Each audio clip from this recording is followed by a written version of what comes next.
Assalamualaikum warahmatullahi wabarakatuh. Bismillahirrahmanirrahim.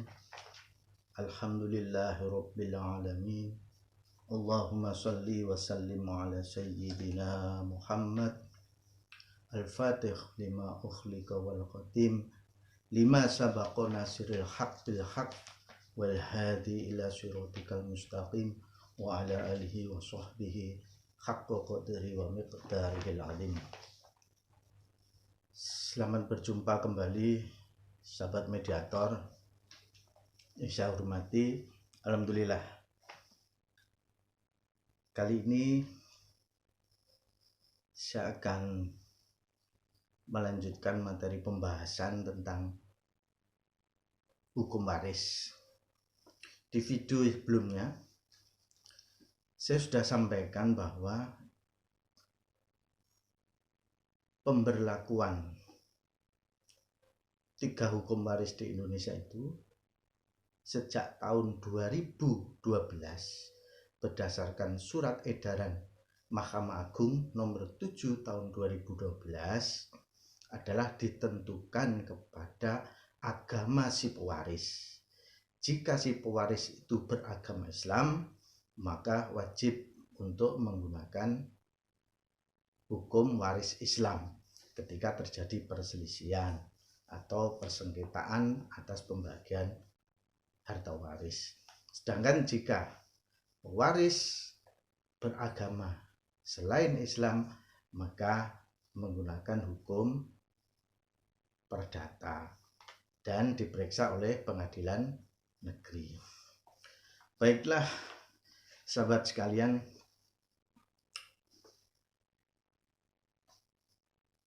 karena mayoritas dari kita adalah beragama Islam, maka tentu saya akan fokus untuk membahas tentang hukum waris Islam. Jadi sebelumnya saya sudah sampaikan bahwa jika terjadi sengketa atas pembagian harta waris dari si pewaris yang beragama Islam, maka gugatan itu diajukan ke pengadilan agama. Dan hukum material yang diterapkan oleh pengadilan agama adalah kompilasi hukum Islam dan jurisprudensi yang bersumber dari Al-Quran, hadis, dan ijtihad. Jadi, sahabat sekalian,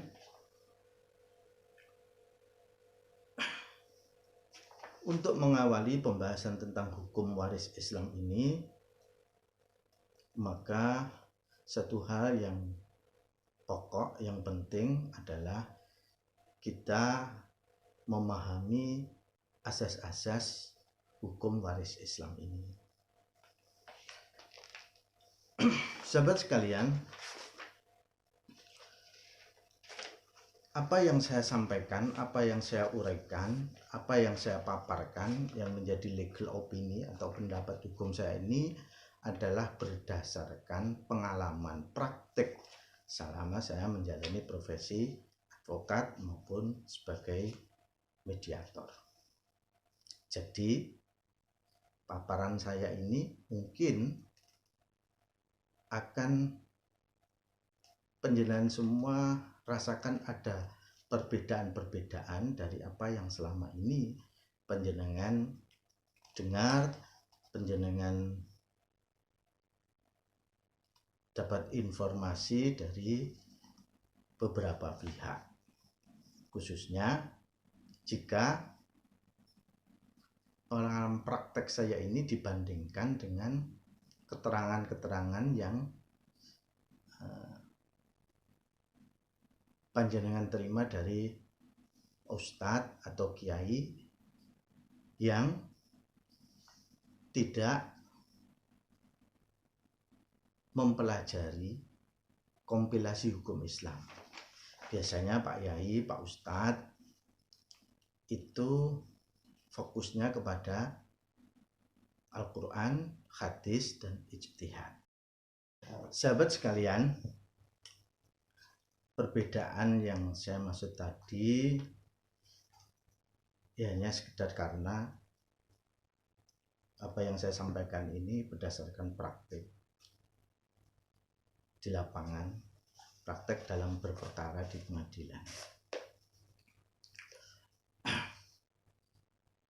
Yang saya sebut tadi bahwa di pengadilan agama itu hukum terapannya, hukum material yang diterapkan itu adalah kompilasi hukum Islam.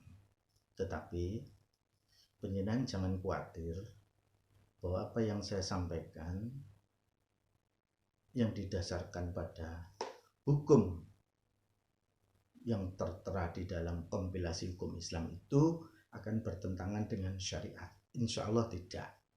Karena kompilasi hukum Islam itu sendiri dan jurisprudensi yang dikeluarkan oleh Mahkamah Agung itu sumbernya adalah juga dari Al-Quran, hadis, dan ijtihad. Kita mungkin sebagai orang awam, saya sendiri tidak cakap untuk memahami atau mempelajari hukum waris yang sudah diatur dan dinas di dalam Al-Quran dan hadis. Karena untuk memahami isi Al-Quran itu butuh banyak perangkat ilmu, termasuk nahwu, shorof, dan banyak lagi, termasuk asbabun nuzul, apa juga harus dipelajari. Itulah maka kita yang tidak bisa memahami secara baik tentang hukum waris Islam yang tercantum di dalam Al-Quran, itu kita bisa berpegang pada kompilasi hukum Islam. Baiklah sahabat sekalian, agar apa yang saya paparkan ini bisa panjenengan betul-betul pahami dan bisa diuji, maka saya ingin panjenengan bisa memegang pedoman yang biasa dipakai oleh hakim di pengadilan agama dalam menangani, memeriksa, mengadili perkara-perkara sengketa waris. Yang pertama, panjenengan bisa mendownload pedoman pelaksanaan tugas dan administrasi peradilan agama buku 2 edisi revisi tahun 2010 yang diterbitkan oleh Mahkamah Agung RI. Ini bisa dengan download. Terus yang kedua, panjenengan juga bisa download kompilasi hukum Islam Instruksi Presiden nomor 1 tahun 1991 agar nanti bersamaan dengan mengikuti paparan saya atau mungkin juga di lain waktu panjenengan bisa membuka-buka dan bisa lebih untuk memahami secara lebih baik lagi. Oke, baiklah, ketika kita sudah memegang pedoman beracara di pengadilan agama ini, panjenengan coba buka pada bagian hukum waris. Pada bagian hukum waris. Jadi beginilah enaknya kalau pengacara. Pengacara itu boleh ngerepek dalam bekerja. Bahkan di dalam kita jawab menjawab di persidangan pun kita boleh membawa buku, kitab, referensi apapun boleh kita bawa. Jadi kalau dulu kita sering mendengar bahwa sekolah atau kuliah di ilmu sosial itu bondone bondo hafalan. Tapi dengan seperti orang di fakultas hukum itu katanya bondo hafalan. Tapi kalau kuliah di kedokteran pasti itu tidak penting apalah. Tapi sebetulnya ternyata di dalam praktek malah sebaliknya. Jadi kalau kuliah ilmu hukum itu sebetulnya tidak begitu penting apa, tapi yang penting memahami. Karena dalam sidang kita boleh membuka buku, dan itu sangat dibolehkan. Bahkan sekarang sistem sidang itu kan sidang tertulis, sehingga jawaban itu bisa kita buat di rumah dengan banyak referensi untuk argumentasi di pengadilan. Nah, justru kalau profesi dokter itu tidak boleh.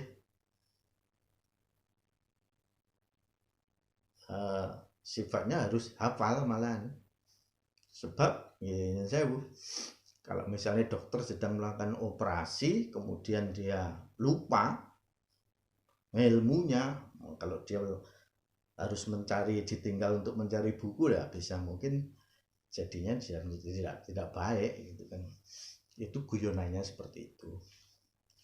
Baik, selanjutnya sahabat sekalian, yang pertama setelah kita buka pedoman beracara di pengadilan agama itu tentang hukum Islam, kita akan mencoba memahami beberapa azas hukum waris Islam yang diterapkan atau termaktub di dalam kompilasi hukum Islam.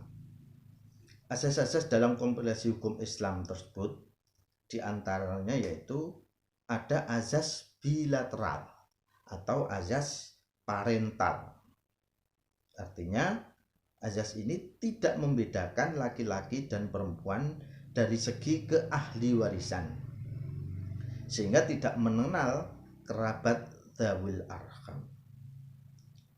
Azas ini kalau dibuka di dalam KBHI itu tercermin pada pasal 174 kompilasi hukum Islam. Jadi golongan ahli waris itu tidak membedakan antara kakek, nenek, dan paman baik dari pihak ayah atau dari pihak ibu. Jadi kalau kita buka di dalam pasal 174, kelompok-kelompok ahli waris itu terdiri A. Menurut hubungan darah, golongan laki-laki terdiri ayah, anak laki-laki, saudara laki-laki, paman, dan kakek. Golongan perempuan terdiri ibu, anak perempuan, saudara perempuan, dan nenek. Yang B, kelompok ahli waris yang terdiri dari menurut hubungan perkawinan terdiri dari duda atau janda. Nah, apabila semua ahli waris itu tadi ada, maka yang berhak mendapatkan warisan hanya anak, ayah, ibu, janda, atau duda. Ini disebutkan hanya anak, ayah, ibu, janda, atau duda. Anak di sini tidak dibedakan antara anak laki-laki dan perempuan. Jadi itulah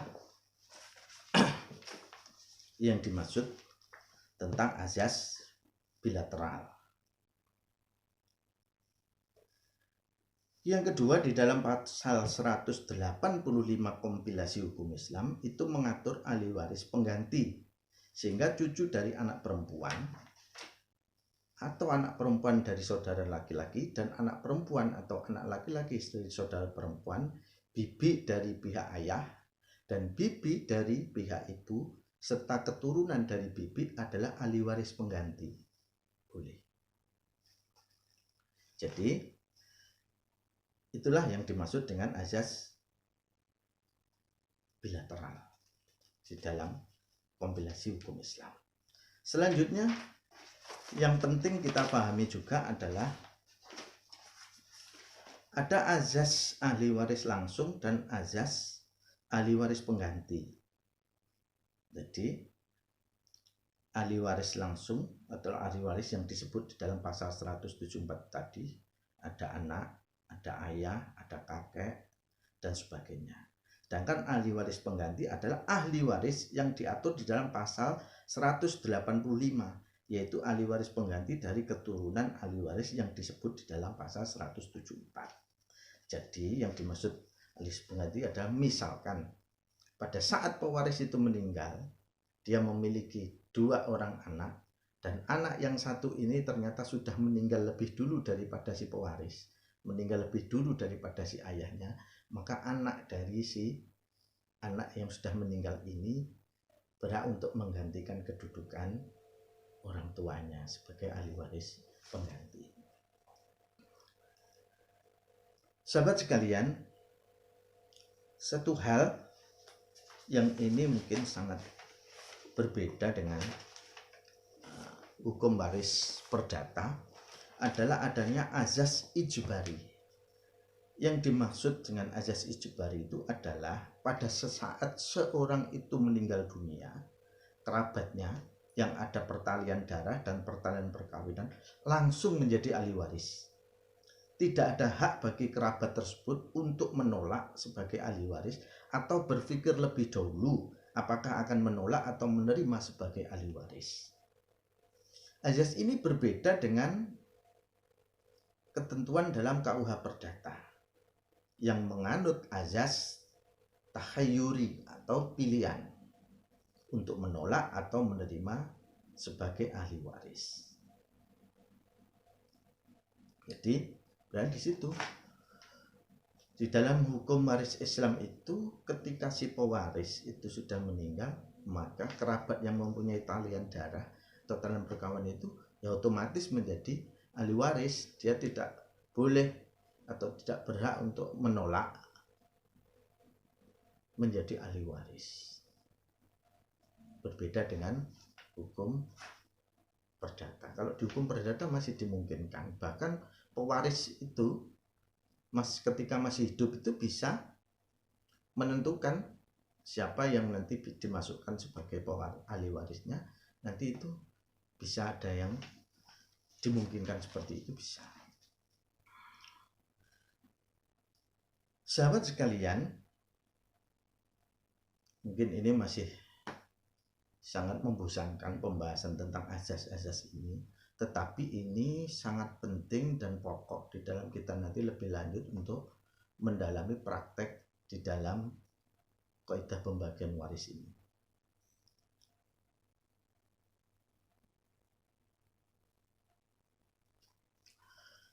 Ada lagi azas waris karena kematian. Maksudnya adalah terjadinya peralihan hak material maupun imaterial dari seorang kepada kerabatnya secara waris mewaris berlaku setelah orang tersebut meninggal dunia. Jadi sebetulnya di dalam hukum waris Islam itu ketika si pewaris itu meninggal dunia, maka ahli waris ini sudah langsung mengambil alih hak itu yang tadinya menjadi hak miliknya dari si pewaris menjadi hak miliknya kepada si ahli waris, dan bagiannya sudah ditentukan, sudah dikapling-kapling di dalam Al-Quran maupun di dalam kompilasi hukum Islam ini sudah diatur bagiannya masing-masing. Jadi ketika misalnya si ayah, pewarisnya ini ayah yang meninggal dunia, maka si istrinya ayah ini, si istri ini mendapat bagian 1/8 dari harta waris yang ditinggalkan suaminya itu tadi. Terus anak laki-laki dan anak perempuan bagiannya adalah 2/1. Jadi sebetulnya seandainya seorang telah meninggal dunia, maka harta yang ditinggalkan misalnya ada 1 petak kebun yang di situ ada rumah yang ditempati oleh si pewaris, ya, maka sebetulnya setelah si pewaris itu meninggal dunia, kebun dan rumah itu sudah dikapling-kapling bagiannya oleh Allah. di dalam syariat Islam itu. Sehingga nyun sewu, ketika si para ahli waris ini tidak segera melaksanakan pembagiannya, maka di situ rawan sekali kita terkena memakan harta yang haram. Karena nyun sewu contohnya seperti ini. Ketika si ayah ini meninggal dunia, kemudian ada anak dua, yang satu itu tinggal bersama ayah, tinggal di tempat itu, di rumah induk itu, dan di belakangnya ada kebun. Kemudian ada lagi anak yang satunya sudah pisah, tidak tinggal di situ. Nah, seandainya nyun sewu kepingin dia itu masak brengkes, kemudian ngambil daun pisang yang ada di kebun itu, belum tentu itu halal. Karena sesungguhnya oleh Allah itu sudah dikapling-kapling, belum tentu itu pas bagiannya, belum tentu seperti itu. Makanya sebetulnya kalau dalam hukum waris Islam itu berlakunya peralihan hak itu sesuai azas ini adalah sesuai azas kematian adalah langsung ketika si pewaris itu meninggal, maka haknya sudah langsung beralih kepada para ahli waris dengan bagiannya masing-masing. Nah, ini sahabat sekalian yang sering tidak sesuai dengan adat kebiasaan orang Jawa. Kalau orang Jawa itu setelah meninggal biasanya tidak mau untuk segera membagi harta waris itu. Tanya ada yang beranggapan bahwa mosok rek wong tua sedo kuburane cek teles durung garing kok wis gegeran rebutan warisan. Ada yang seperti itu. Nah, hal-hal yang semacam ini yang harus disikapi secara bijak. Sebetulnya boleh segera setelah meninggal itu langsung dibagi, tapi pelaksanaannya antar rodin dulu, podo ridone untuk dilaksanakan setelah nanti selesai semua selamatane misalnya. Atau bisa juga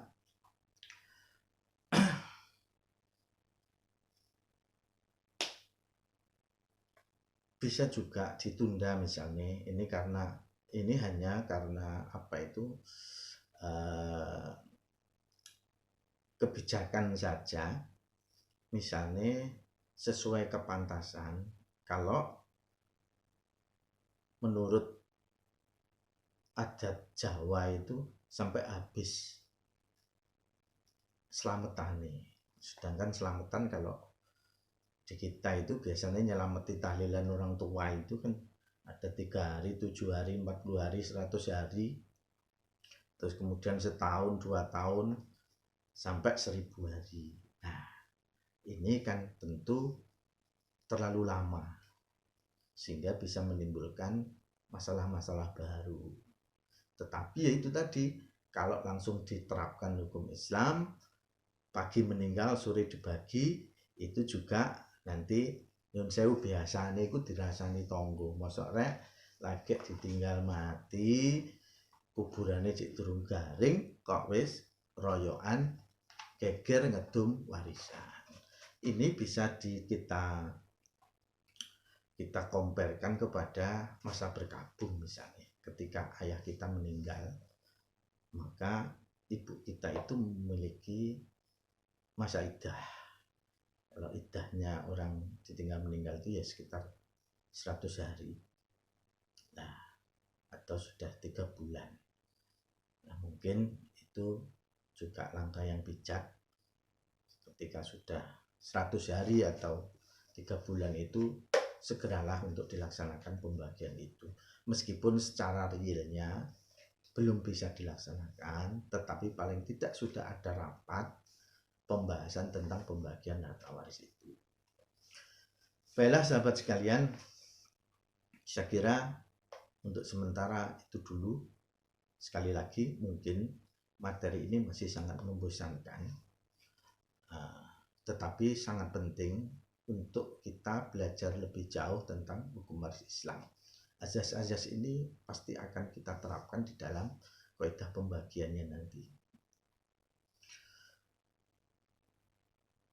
Baiklah, sahabat sekalian, apa yang saya sampaikan, apa yang saya paparkan ini merupakan pendapat hukum atau legal opinion. Tentu